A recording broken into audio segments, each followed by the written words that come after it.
श्रीमद्भागवतम दूसरा स्कंध अध्याय 10वां। श्रीमद्भागवत सभी प्रश्नों का उत्तर है। श्री शुक उवाच अत्र सर्गो विसर्गश्च स्थानं पोषणं पूतयः मन्वन्तरेशानुकथा निरोधो मुक्तिराश्रयः। श्री सुखदेव गोस्वामी ने कहा कि श्रीमद् भागवत में 10 विभाग हैं। सर्ग ब्रह्मांड की उत्पत्ति, विसर्ग उपसृष्टि जो ब्रह्मा जी ने निर्माण की, लोकांतर यानी लोग कहाँ कहाँ स्थित है, अलग अलग उनका स्थान, भगवान द्वारा पोषण, पोषणम पूतयः सृष्टि की प्रेरणा, मन्वंतर मनुओं के परिवर्तन, ईश अनुकथाः ईश का ज्ञान, निरोधः भगवान के धाम वापस जाना, मुक्ति ही मुक्ति, आश्रयः आश्रय ये इनसे संबंधित है। तो भागवत के 10 विषय ये इस प्रकार से है। सर्ग विसर्ग स्थान पोषणम पूतयः मन्वंतर ईशानुकथा निरोधो मुक्ति आश्रयः। ये 10 सब्जेक्ट्स विषय। हरि ओम सहना भवतु सहनो भुनक्तु सह वीर्यं करवावहै तेजस्विनावधीतमस्तु मा विद्विषावहै। ओम शांति शांति शांतिः। ओम अज्ञानतिमिरान्धस्य ज्ञानाञ्जनशलाकया चक्षुरुन्मीलितं येन तस्मै श्रीगुरवे नमः। जय श्री कृष्ण चैतन्य प्रभु नित्यानंद द्वैत गदाधर श्रीवासादि गौर भक्तवृंद। हरे कृष्णा कृष्णा कृष्णा हरे हरे, हरे राम राम राम हरे हरे। हरि ओम तत्सत्। हरे कृष्णा। पहले 9 श्लोकों में 10 कैरेक्टरिस्टिक्स ऑफ अ पुराण, पुराणों के 10 विषय कौन से होते हैं जो हर पुराण में होते हैं, उसका वर्णन आएगा पहले 9 श्लोकों में। और दूसरे श्लोक में खास करके ये जो 9 टॉपिक्स है बाद वाले, पहले वाले 9 टॉपिक्स वो कैसे आश्रय वो 10वें टॉपिक में स्थित है, उसका वर्णन आएगा। और उसके बाद 3 से लेकर 7 श्लोक है, उसमें ये 10 टॉपिक की व्याख्या विस्तृत रूप से की जाएगी। अभी हम देखते हैं दूसरा श्लोक।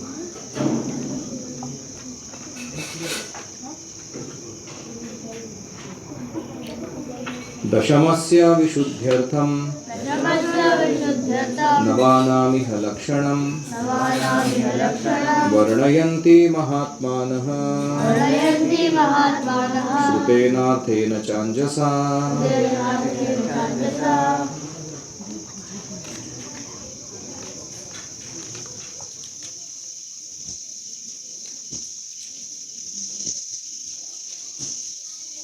इनमें से जो 10वां आश्रय तत्व है उसकी दिव्यता को अन्यों से पृथक करने के लिए उन सब का वर्णन कभी वैदिक साक्ष्य से, कभी प्रत्यक्ष व्याख्या से, या कभी महापुरुषों द्वारा दी गई संक्षिप्त व्याख्याओं से किया जाता है।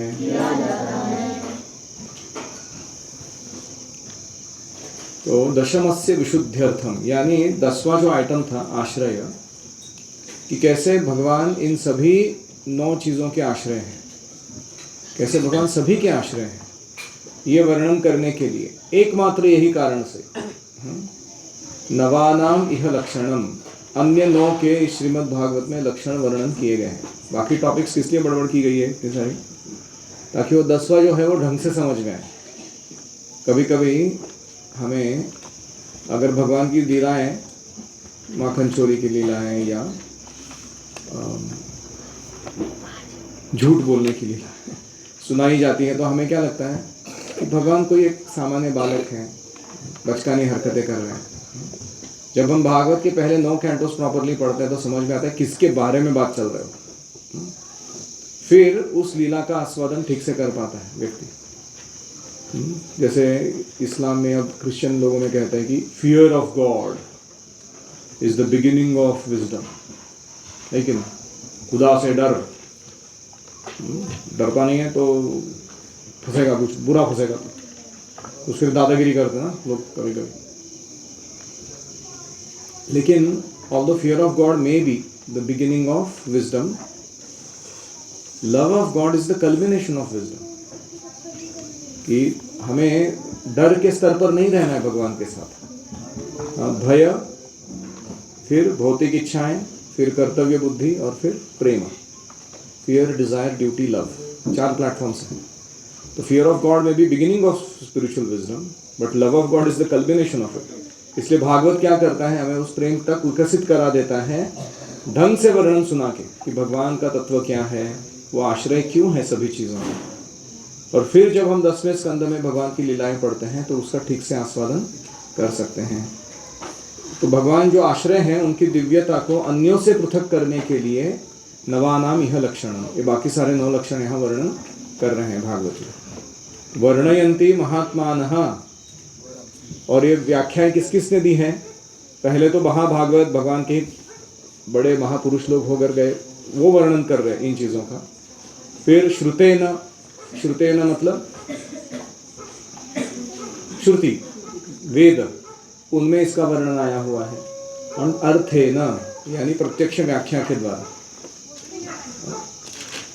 तो यहाँ भागवत में सभी जो चीज़ें हम जानना चाहते हैं या जानने लायक हैं, जानने योग्य हैं, उनका वर्णन आ चुका है। हमें अन्य ग्रंथ पढ़ने की ज़रूरत नहीं। इस एक ग्रंथ को अगर ढंग से कोई पढ़ेगा तो उसे 10 टॉपिक्स पढ़ते पढ़ते बहुत कुछ सब चीज़ों के बारे में पता चल जाएगा। भूतमात्रेन्द्रिय धियाम जन्म सर्ग उदाहृतः ब्रह्मणो गुण वैषम्यात् विसर्गः पौरुष स्मृतः। अभी देखो क्या क्लियर कट डेफिनेशंस दे रहे हैं ये 10 आइटम्स के। पहले इसमें क्या है, सर्ग और विसर्ग का डेफिनेशन है। पहले कहते हैं पदार्थ के 16 प्रकार, 5 तत्व, क्षितिजल पावक गगन वायु, ध्वनि रूप स्वाद गंध स्पर्श, नेत्र कान नाक जीभ त्वचा एवं मन। तो ये कितने हो गए? 5 + 5 + 5 + 1, 16 हो गए। इनकी तात्विक सृष्टि सर्ग कहलाती है। और प्रकृति के गुणों की बाद उनकी अंतःक्रिया विसर्ग कहलाती है। यानी गुणों का समन्वय है और उसमें कोई रिएक्शन एक्शन चल नहीं रहा है। उस समय तक का जो क्रिएशन भगवान ने कर दिया खुद, उसको क्या कहते हैं? प्राइमरी क्रिएशन, सर्ग। फिर वो गुणों का संचय जो था, जो समत्व में स्थित था, उसको इम्बैलेंस करते हुए अपने कटाक्ष के द्वारा भगवान उसमें क्या करते हैं, ये भौतिक सृष्टि का उत्पन्न निर्मिति करते हैं। तो वो जो है अगला वाला पार्ट, उसको क्या कहते हैं? विसर्ग, जिसमें गुणों की अंतःक्रिया, परस्पर एक्शन रिएक्शन चालू हो गया है। ठीक है। तो ब्रह्म संहिता में वर्णन है यः कारणार्णवजले भजति स्म योग निद्रामनन्तजगदण्डसरोमकूपः आधारशक्तिमवलम्ब्य परां स्वमूर्तिं गोविन्दमादिपुरुषं तमहं भजामि। तो कारणार्णव जल यानी महाविष्णु जो कारणोदक शाही है, कारणोदक सागर में लेटे हुए हैं। निद्राम अनंत, एक ऐसी निद्रा है उनकी, योग निद्राम। अनंत जगदंड, उनके अनंत ब्रह्मांड बाहर आ रहे हैं उनके शरीर से। रोमकूप, रोमकूप मतलब जो बालों के नीचे ऐसा थोड़ा सा खड्डा होता है ना, उसको क्या कहते हैं? रोमकूप। तो महाविष्णु के रोमकूप में से अनंत ब्रह्मांड बाहर निकल रहे हैं उच्छ्वास करते समय। आधार शक्तिम अवलंब्य, अपनी ही आधार शक्ति का अवलंबन करते हुए वे सारे ब्रह्मांड कुछ समय तक प्रकट रहते हैं। लेकिन पराम स्वमूर्तिम, इन ब्रह्मांडों के पीछे भगवान की स्वयं की मूर्ति जो श्रेष्ठ है वह हमेशा विद्यमान रहती है। ऐसे गोविंद आदि पुरुष का मैं भजन करता हूँ। ठीक है, तो ये जो वर्णन हुआ यहाँ तक का कि कैसे महाविष्णु ने ब्रह्मांडों की रचना की, वो क्या है? प्राइमरी क्रिएशन, सर्ग। अभी इसके अंदर, हर एक ब्रह्मांड के अंदर ब्रह्मा उत्पन्न होते हैं और वो ब्रह्मा इस ब्रह्मांड के अंदर की सृष्टि करते हैं। 14 लोक बनाते हैं, अलग अलग जीवों को अलग अलग शरीर प्रदान करते हैं। तो वो सारे को विसर्ग, सेकेंडरी क्रिएशन, द्वितीय दर्जे का सृष्टि माना जाता है। तो आदि सृष्टि पूर्ण पुरुषोत्तम भगवान या परब्रह्म से होती है, और फिर गौण सृष्टि ये ब्रह्मा जी से होती है, जो भगवान ने ही दिए हुए जो गुण हैं उनका क्रिया प्रतिक्रिया का फल है। अभी अगला, पहला डेफिनेशन था सर्ग, दूसरा विसर्ग। अभी तीसरा क्या है? तीसरा स्थानम, फिर पोषणम, ऐसे करते हुए बताएंगे आगे। स्थितिर्वैकुंठ विजयः, पोषणं तत् अनुग्रहः, मन्वन्तराणि सद्धर्मा, ऊतयः कर्मवासनाः। स्थितिः उचित दशा, वैकुंठ विजयः, वैकुंठ के स्वामी की विजय, पोषणम पालन, तद अनुग्रह भगवान की अहेतु की कृपा प्राप्त करना, मनवंतराणि मनुओं के शासन, सद्धर्म पूर्ण धर्म, ऊतयः कार्य करने की प्रेरणा, कर्म वासना सकाम कर्म की आकांक्षा। जीवात्मा के लिए उचित तो यही है कि वह भगवान के नियमों का पालन करे। इसको कहते हैं स्थिति ही। उचित स्थिति क्या है जीवों की? वैकुंठ विजय, यानी भगवान जो वैकुंठ है जिनका नाम, वो हमारे पे अपना शासन चलाए, रूल चलाए। May we our heart be conquered by the Lord, that is our natural स्थिति। वो हमारा सबसे अच्छा स्थिति। और पूर्ण पुरुषोत्तम भगवान के संरक्षण में पूरी तरह से मानसिक शांति प्राप्त करें। तो यह है स्थिति कि भगवान अगर हमारे बॉस हैं, राजा हैं, और हम उनके अधीन हैं, तो भगवान सर्व प्रकार की सुरक्षा सब सुविधा हमें देंगे और हम आनंद पूर्वक मानसिक शांति के साथ जी पाएंगे। दिस इज स्थिति।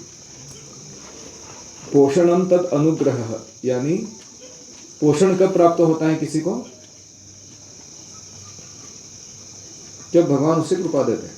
अगर कृपा नहीं है भगवान की, तो हो सकता है उसके पास पोषण के साधन हो, खाना हो, धन हो, सुंदर सुविधाएं हो, लेकिन वो मैलनरिश्ड, कुपोषित लगता है व्यक्ति।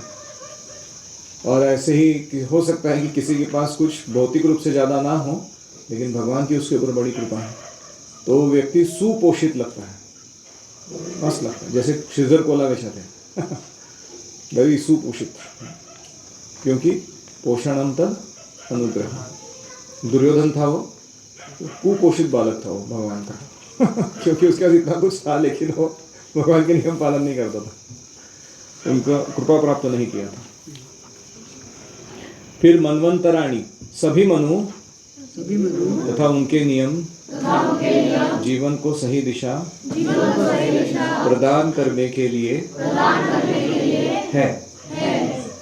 तो ये है मनवंतर। मनवंतर यानी एक जो ब्रह्मांड है उसमें 1000 दिव्य युग आते हैं ब्रह्मा जी के एक कालखंड में, मतलब एक ब्रह्मा के जीवन काल में। अभी 1000 दिव्य युग जो है, नहीं, एक दिन में ब्रह्मा जी के 1000 दिव्य युग आते हैं। ऐसे उनके 365 दिन होते हैं, ऐसा उनका 100 साल का जीवन होता है ब्रह्मा जी। तो अभी ब्रह्मा जी के एक दिन में जो 1000 दिव्य युग है, उसमें से 71 दिव्य युग जो है वो एक मनु राज्य करते हैं। और ऐसे 71 इंटू 14, 14 मनु राज्य करते हैं, तो अप्रोक्सीमेटली वो 1000 हो जाता है।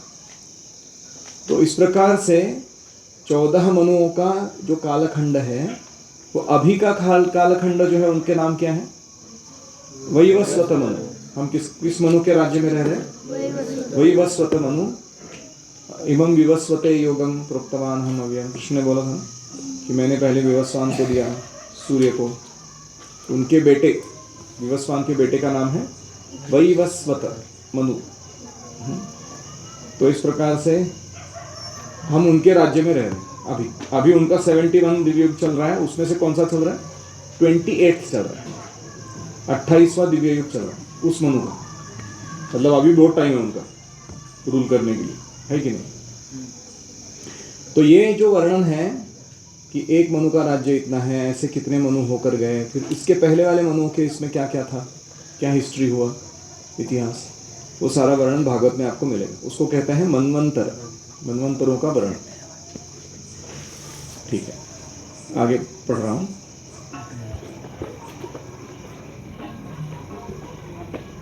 मनु के द्वारा दिए गए नियम जीवन को सही दिशा प्रदान करने के लिए हैं, इसीलिए सद्धर्म, यानी मनु महाराज जो कहते हैं वो मानवों के लिए धर्म है। इन सरल भाषा में देखना है तो हमारा संविधान, कॉन्स्टिट्यूशन किधर है? मनु संहिता। वो मनु संहिता जो है वो मानवों के लिए दिया गया रूल बुक है, लॉ बुक है। अभी अगला, कार्य करने की प्रेरणा ही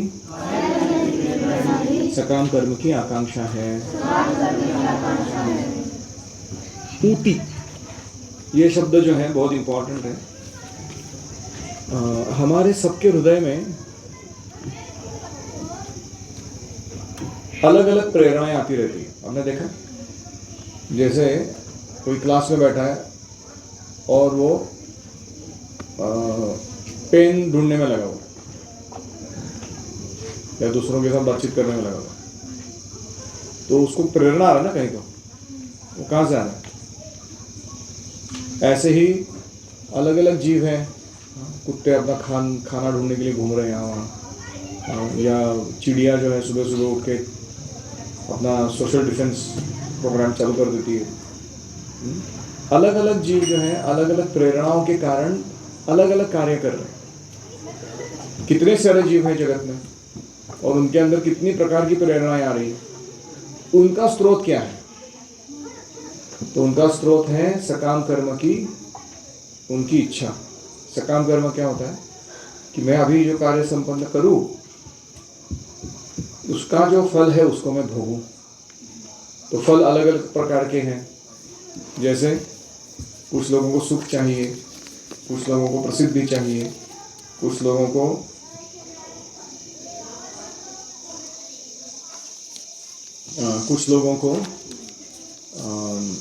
धनम देही, जलम देही, रूपवती भार्या देही। अलग अलग लोग, कल मैं एक से बात कर रहा था, वो बोल रहा था मुझे बिलियनियर बनना है, दैट्स माई मोटिवेशन। तो ये ऊती जो है ना, ये कहाँ से आती है? तो ये कोई गलत बात नहीं। अगर वो प्रेरणा जो आ रही है हृदय में, वो हम भगवान की तरफ कैसे मोड़े, उस पर गौर करें, तो कोई भी इंस्पिरेशन क्यों ना हो, उसका एंड रिजल्ट अच्छा ही रहेगा। जैसे ध्रुव महाराज का इंस्पिरेशन क्या था? अढ़ल पद प्राप्त कर, है कि नहीं? वो बोले कि मैं ब्रह्मा जी से भी बढ़कर कोई तो स्थिति चाहिए जिसमें से मेरे को कोई हटा नहीं सकता। ब्रह्मा जी का ब्रह्मांड में नष्ट हो जाता है, यानी वो अढ़ल पद नहीं है, उससे भी बढ़िया कुछ चाहिए मुझे। अभी इसको बोलते हैं क्वालिटी मटेरियल डिजायर्स। हमारे क्या छोटे मोटे इच्छाएं होती हैं जीवन में, किसी को 2 BHK चाहिए, किसी को विला चाहिए, किसी को कोई आइलैंड चाहिए रहने के लिए। नहीं, क्या फालतू इच्छा है तुम्हारी? ये मटेरियल डिजायर करना है तो ध्रुव महाराज के ऐसा करना है कि ब्रह्मा से भी बढ़कर पदवी, और जो ना नष्ट हो कभी, ऐसी चाहिए क्वालिटी मटेरियल डिजायर। तो ये जो ऊती है, इसको कहते हैं प्रेरणा। तो ये कहाँ से आती है? तो हर जीव इस जगत में भोग करने के लिए आया है, और वो यह अपेक्षा करता है कि मुझे जो प्राइस पे करना पड़ेगा चलेगा भौतिक रूप से, लेकिन मुझे जो एंजॉय करना है ना फ्रूट, वो मैं करूँ, करके ही रहूँगा। इसको कहते हैं ऊती। तो ये सकाम कर्म से उत्पन्न होती है।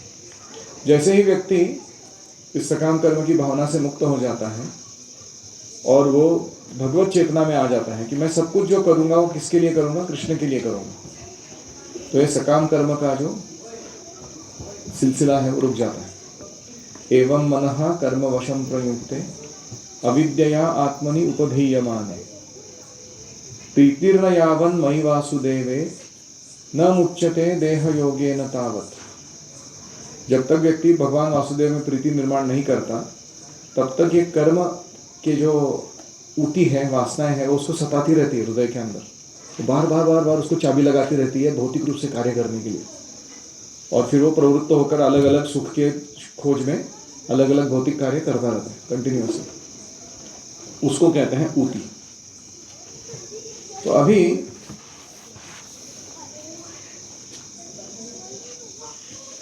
इन ऊतियों, सही प्रकार की ऊती निर्माण करना है तो क्या करना है? तो सबसे स्टेप नंबर 1 है, ब्रह्मचारी के लिए बोल रहा हूँ, उपनयन लेना। क्योंकि उपनयन के समय क्या होता है? गायत्री मंत्र मिलता है। गायत्री मंत्र का तीसरा भाग क्या है?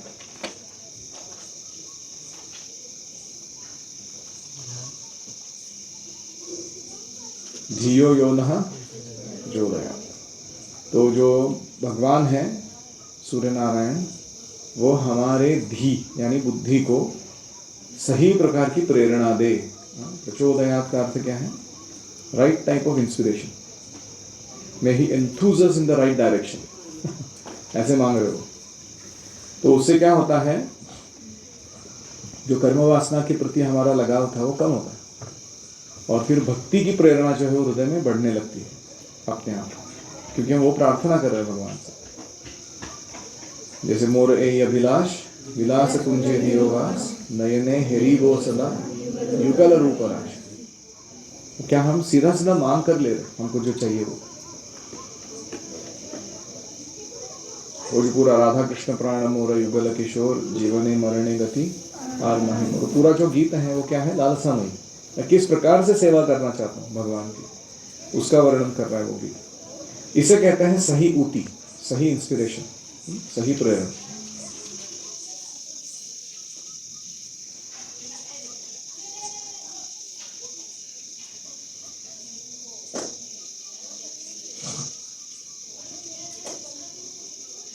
इस प्रसंग में सद्धर्म शब्द महत्वपूर्ण है। सद्धर्म यानी भगवान के धाम वापस जाने के लिए अपना कर्तव्य करना, और वो कौन सा कर्तव्य है? शुद्ध भक्ति। तो सद्धर्म का सरल अर्थ है शुद्ध भक्ति के तत्वों का पालन करना। और ऐसा करने से क्या होगा? जैसे ही हम ये देह त्याग करेंगे तो हम सीधा यह देह त्याग करते ही भगवान की शाश्वत सेवा में लग जाएंगे आध्यात्मिक जगत में। ये इसका पावर है सद्धर्म का। तो सद्धर्म में स्थित रहना यह मनुष्य के जीवन की सही दिशा है, ऊटी उस दिशा में लेकर जाना है। ठीक है।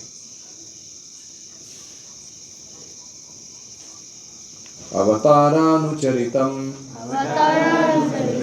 हरेश्चास्यानुवर्तितम् हरेश्चास्यानुवर्तिनाम् पुंसामीश कथा प्रोक्ता नानाख्यानोपबृंहिताः। ईश्वर विज्ञान श्री भगवान के विविध अवतारों, उनकी लीलाओं तथा साथ ही उनके भक्तों के कार्यकलापों का वर्णन करता है। तो क्या था? पहला सर्ग, दूसरा विसर्ग, तीसरा स्थान, चौथा पोषण, पांचवा ऊतय। 5 हो गए। अभी छठा था मनवंतर और 7वां है ईशानुकथा। अभी तक जो टॉपिक्स थे, सर्ग, विसर्ग, स्थान, पोषण, ऊतय, ये क्या था? ये भगवान का सृष्टि के साथ का जो लीला है, या एक दृष्टि से देखा तो अप्रत्यक्ष वर्णन है कि भगवान है। सीधा भगवान का वर्णन नहीं हो रहा है, वो है, कौन है। It's like saying mister prime minister is running the country. लेकिन वो जो व्यक्ति है, उसका जो सही में स्वरूप है, या उसके जो कार्य है, उसका वर्णन किसमें आता है? ईशानुकथा। तो यहां वर्णन करते हैं। ब्रह्मांड के अस्तित्व काल में इतिहास का अनुक्रम बनता जाता है। सारे जीवात्माओं का कार्य जो है, उसका लेखा जोखा ब्रह्मांड में ट्रैक रिकॉर्ड के रूप में रखा जाता है। बाप रे कितने जीव हैं और उनका कितने सारे कार्यकलाप हैं, और इसको डॉक्यूमेंट किया जाता है। It's like you are given a computer, laptop, और उस पर आप जो जो काम किए कंपनी ने दिया वो लैपटॉप के ऊपर, उसका क्या होता है? लॉग रखा जाता है। तुमने कब लॉग इन किया, लॉग आउट किया, तुमने कौन से वेबसाइट ब्राउज किए, कितना घंटा किस ऐप पे काम किया, फिर उसके बाद तुमने टाइम पास कितना किया, कंपनी का काम कितना किया, वो सारा लॉग रहता है उसका। पता है आपको? आपके पिताजी को पूछो, वो बताएंगे, जो सॉफ्टवेयर कंपनी में काम कर रहे हो। ऐसे हमको ये शरीर रूपी लैपटॉप दिया गया है, और इसमें हम सुबह उठते ही अपना चेतना जागृत होने के बाद स्विच ऑन करते हैं काम करना रात को सोने तक, और उसके बीच में जो कुछ किया है हमने, उसका लॉग रखा जाता है। तो इतना इनफाइनाइट डेटा सारे जीवों की गतिविधियों का कौन संभालता है? तो 12 साक्षी हैं, उनके बीच में कोऑर्डिनेशन चल रहा है, और ये सारा उसको मेंटेन करके रखे हैं। खास करके चित्रगुप्त सीसीटीवी के इंचार्ज डिपार्टमेंट के, चित्रगुप्त मतलब हिडन सीसीटीवी, और यमराज जो न्याय करते हैं सबके सत्कर्म दुष्कर्म का, उन्होंने ये सारा लेखा जोखा मेंटेन करके रखा है। लेकिन क्या ये सारा लेखा जोखा पढ़ने लायक है? कितने सारे जीवों ने कितने सारे उटपटांग काम किए, क्या वो पढ़ने लायक है सब कुछ? नहीं। सामान्य रूप से लोगों में विभिन्न व्यक्तियों तथा कालों के इतिहास और आख्यानों को जानने की प्रवृत्ति होती है, लेकिन हम जानना चाहते कि नहीं चाहते? हाँ, कुछ लोग होते हैं वो यूट्यूब पे क्या करते हैं, न्यूज़ देखते रहते कंटिन्यूसली, अभी क्या चल रहा है दुनिया में। कुछ दूसरे लोग तो क्राइम थ्रिलर्स, किसने कैसे अपराध किए, फिर वो क्या था, कैसा उसका पर्दाफाश हुआ कि वो क्रिमिनल पकड़ा गया, उनको वो सब बहुत अच्छा लगता है। फिर और कोई रहता है उसको कुछ नहीं मिला तो वो कुंग फू पांडा जैसा कुछ तो फिक्शनल चीज़ बना के उसको कथा के रूप में प्रस्तुत करता रहता है, रियल में नहीं। अभी क्या पांडा कुंग फू खेल सकता है क्या? लेकिन नहीं, हमको उसमें भी इंटरेस्ट है कि कैसा होगा अगर ऐसा होगा तो मतलब जो संभव है उसके बारे में कथा बना के लोग बनाते हैं। लेकिन लोगों को क्या रुचि है, देखा आपने, क्या टेस्ट है, कितने मिलियन व्यूज आते हैं इनको। आपने देखा है कभी ऐसे चीज़ों को कितने व्यूज आते हैं? तो प्रॉब्लम क्या है, जितना इन भौतिक वास्तविक या अवास्तविक कैरेक्टर्स का हम स्टोरी सुनते बैठेंगे, उतना हमारा चित्त किससे भर जाएगा? मटीरियल वाइब्रेशन से भर जाएगा। कॉन्शियसनेस कैसा रहेगा? मटीरियल कॉन्शियसनेस रहेगा। और उसके कारण हमारा ना तो शुद्धिकरण होगा मन का, उल्टा हमारा दर्द या बेचैनी या हमारा जो विचलन है, एजिटेशन है, वो बढ़ जाएगा। इस दुनिया में सुकून से नहीं रह पाएंगे हम लोग।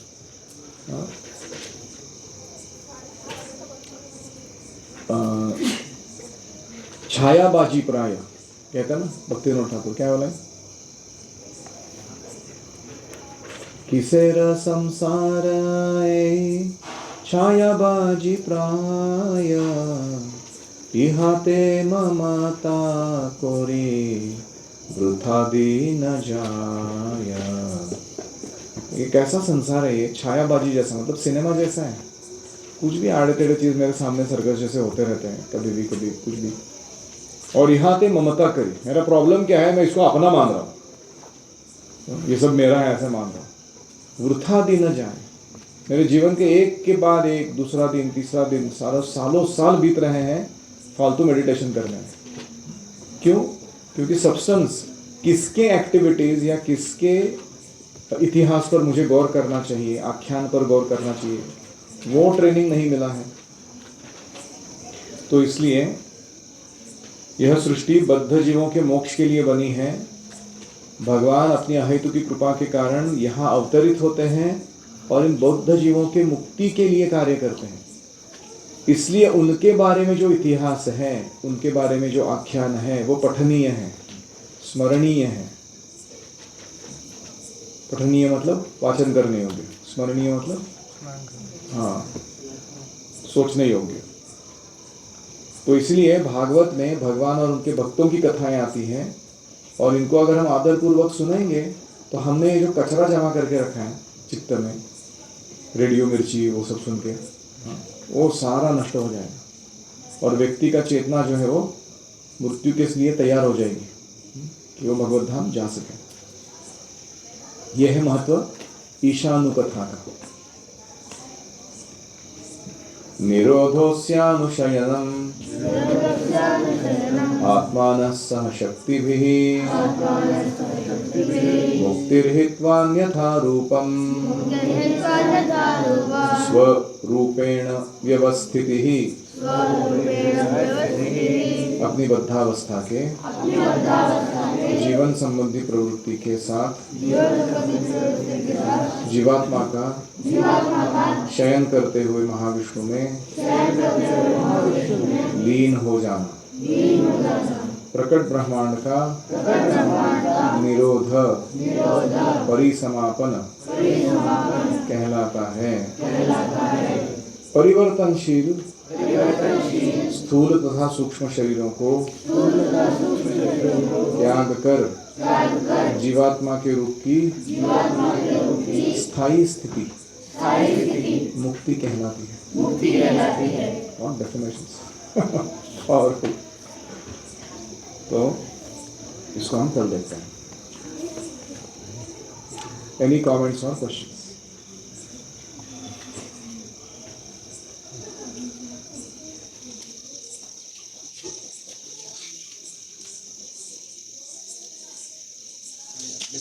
कैसे जो 10 टॉपिक्स हैं, बाकी टॉपिक्स स्पेशली कौन से कैंटो में ज़्यादा हाईलाइट किया गया? उसका है मेरे पास कहीं टेबल, मेरे को याद नहीं है, सब बाहर नहीं है वो, but I will show you personally कौन से टॉपिक्स कौन से कैंटो में आते हैं। लेकिन कभी कभी ऐसा नहीं है, कुछ कैंटोज में मल्टीपल टॉपिक्स आते हैं। ऐसा ज़रूरी नहीं कि एक इसके लिए एक ही डेडिकेट किया, ऐसा नहीं है। और कोई? प्राइमरी क्रिएशन काय म्हणतात जर का सर्ग सेकंडरीला कोण सृष्टी म्हणतात प्राइमरीला? आदि सृष्टि, मुख्य सृष्टि या आदि सृष्टि, फिर गौण सृष्टि।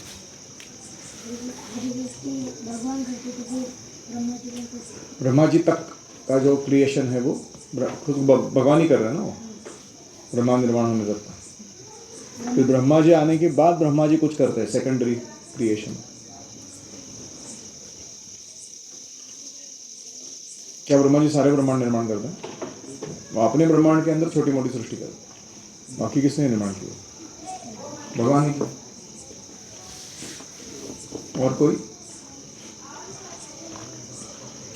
महाविष्णूच्या योगनिद्रेला आपण कॉस्मिक स्लीप असं म्हणत असतो. महाविष्णूंची निद्रा कॉस्मिक स्लीप, योग निद्रा. पण ते इंग्लिश शब्दांना काय महत्त्व नाही आहे, उगीच ते म्हणाला कॉस्मिक किस्मिक काहीतरी. They don't capture the essence of Sanskrit words at all. वो सुनने के लिए अच्छा लगता है, बस दम नहीं उसमें. Cosmic sleep, it has got nothing to do with yoga nidra.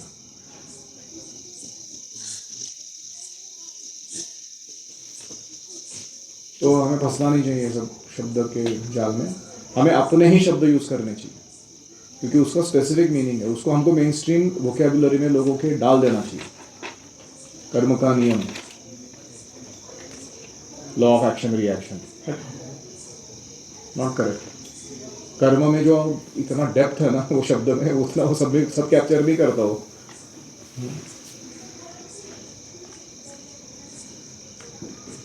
तो संस्कृत डेफिनेशंस जो है या संस्कृत शब्द जो है वो वैसे के वैसे ही यूज़ किए जाने चाहिए, क्योंकि उनका प्रतिशब्द बहुत बार दूसरे भाषाओं में नहीं होता है. उसको समझाने के लिए 5-6 डेफिनेशन देने पड़ते हैं, तो ये सब पूरा अर्थ समझ में आता है उसका. तो we should not be shy to use it.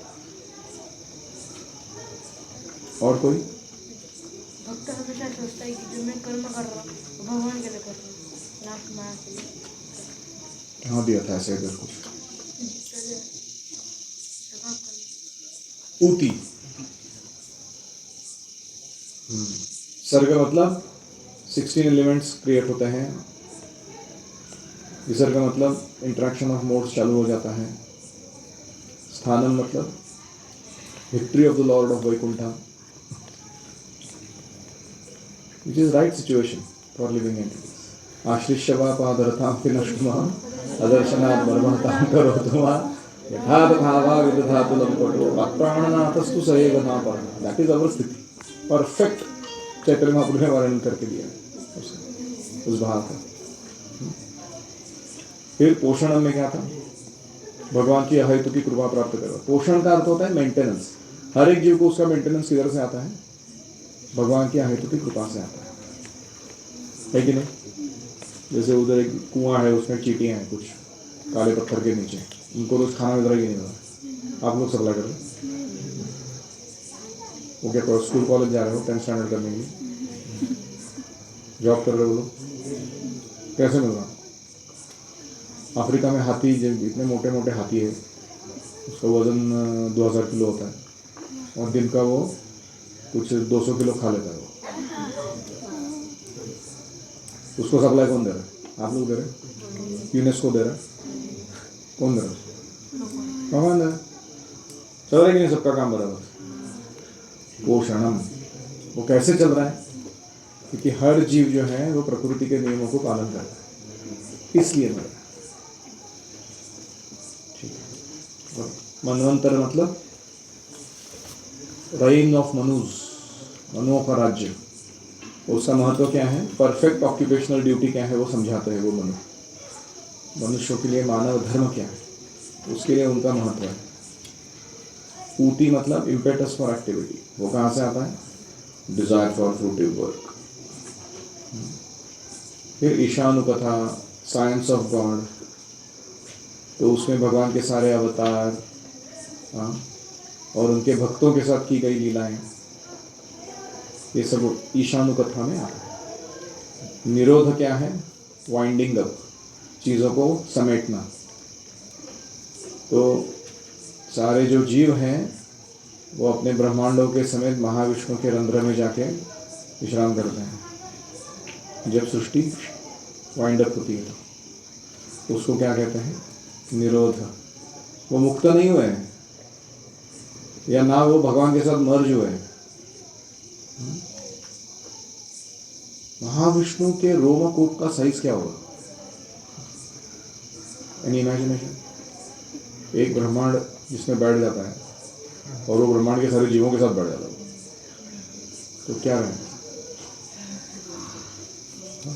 और फिर मुक्ति ही, यानी लिबरेशन, वो अभी कल देखेंगे। मुक्ति और आश्रय इनका वर्णन। ओम हरे कृष्णा कृष्णा कृष्णा हरे हरे, हरे राम राम राम हरे हरे, हरि ओम तत्सत्। श्रील प्रभुपाद की जय।